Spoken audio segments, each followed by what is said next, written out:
Both spring and autumn are wonderful times in China for romance and marriage.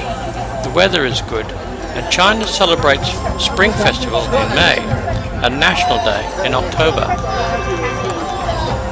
To the Chinese, it is important to have a photo album in memory of your wedding day, so there might be almost as many photographers as there are wedding couples.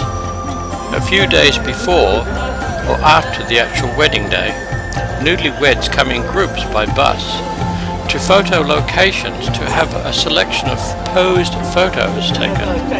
Nowadays in China, the weddings are an interesting mix of Western and Chinese customs. The weddings begin with firecrackers to chase away the evil spirits.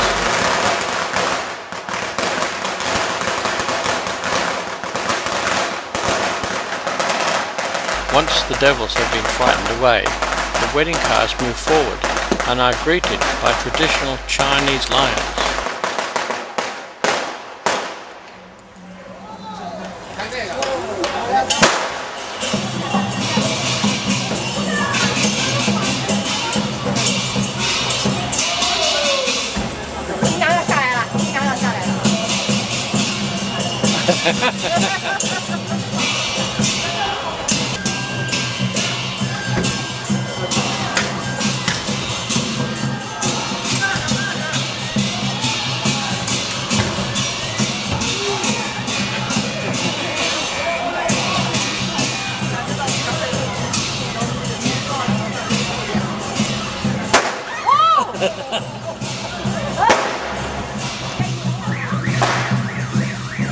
Our girls join in the fun by posing around the wedding cars, but no one seems to mind.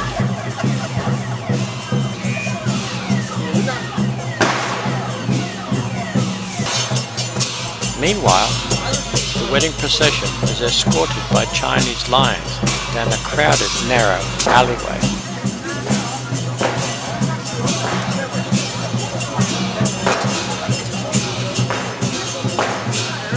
Qingdao is a container port that faces into the Yellow Sea, so it's no surprise that down the alley on both sides are fish stalls with shellfish and all manner of sea creatures. The Chinese idea of fresh for most seafood is it's still swimming around in the tank when you buy it.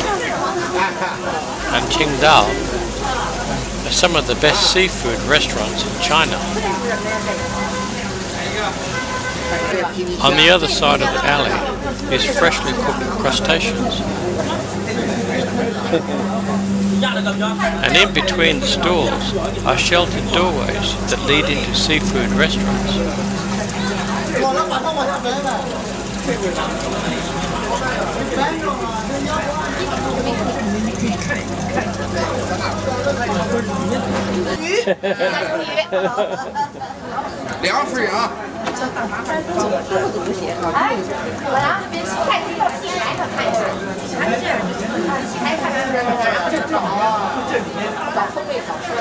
A little further down the alley, stalls sell drinks, snack foods, and what looks like dessert.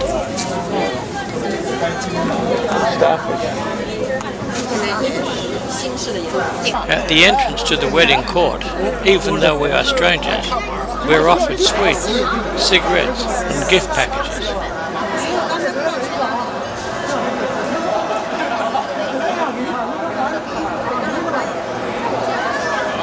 Two smiling young ladies are shy but happy to see me. They assist in another traditional custom in China of watching over a red box. The guests coming into the wedding drop a red envelope of money to help pay for the wedding. The Chinese people are incredibly generous to friends and relatives, but there is no name placed on the envelope, so there is no loss of face for those not so financially fortunate. After the usual speeches and ceremony, the anticipated moment arrives and the guests are introduced to the wedding couple. They adopt the Western custom of bridal dress, with young bridesmaids carrying the train of the wedding dress. Even the first bars of Here Comes the Bride are attempted by the wedding hostess, but that is not picked up by the guests. Perhaps this is just a little bit too Western. The couple reach the steps and stop. The hostess asks if they are ready before waving them forward.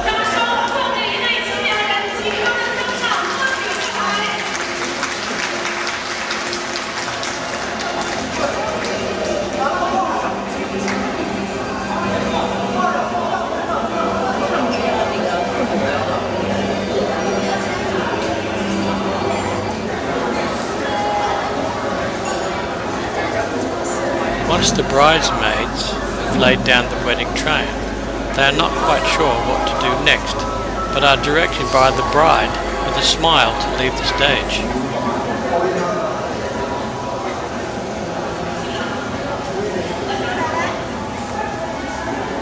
The wedding changes to a more Chinese tradition.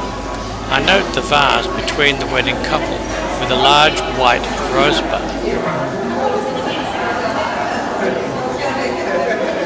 As the wedding vows continue, the groom sets fire to the rosebud with a long silver rod. It flares up quite visibly, even from our position far back on the second floor above the alleyway. But suddenly, the red rosebud in the vase becomes a double red rose, signifying the unity of the two. Then the couple return to Western ways, exchanging wedding rings.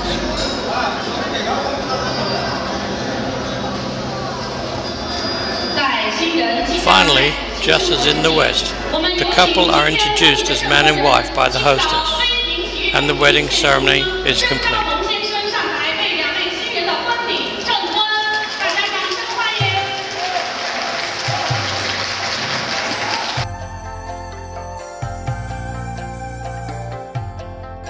A favorite wedding location in Qingdao is the beautiful Granite Castle. It was built in the 1930s and overlooks the seaside and the Yellow Sea. It is now a national heritage.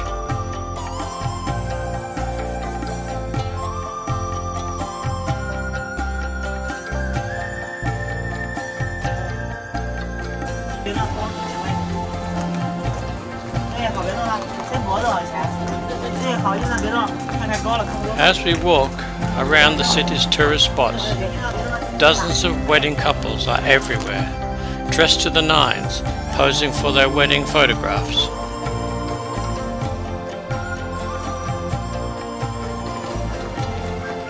So many young people favor Qingdao, which translated means Green Island. The city has amazing tourist places with a strong German influence and a naval base from the early 1900s. Even a German-style beer from the Qingdao brewery, the second largest in China.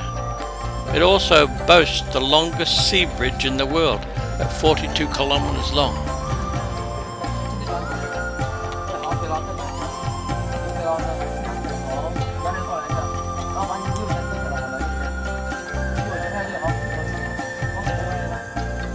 The city hosts a magnificent university and can offer young couples great opportunities in a quickly growing province of China.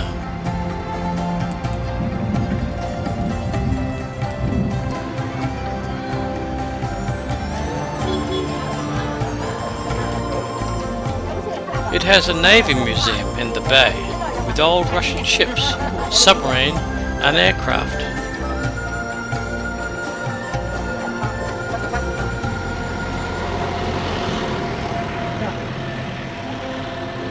All set against the backdrop of a magnificent city.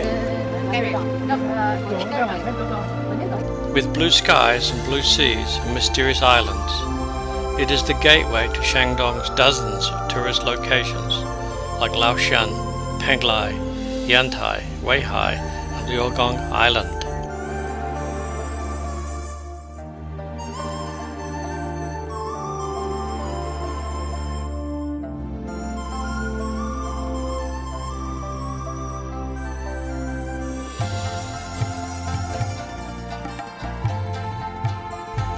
It is a rich and prosperous city, and the port of Qingdao is one of the top 10 busiest ports in the world. It's a perfect opportunity for new married couples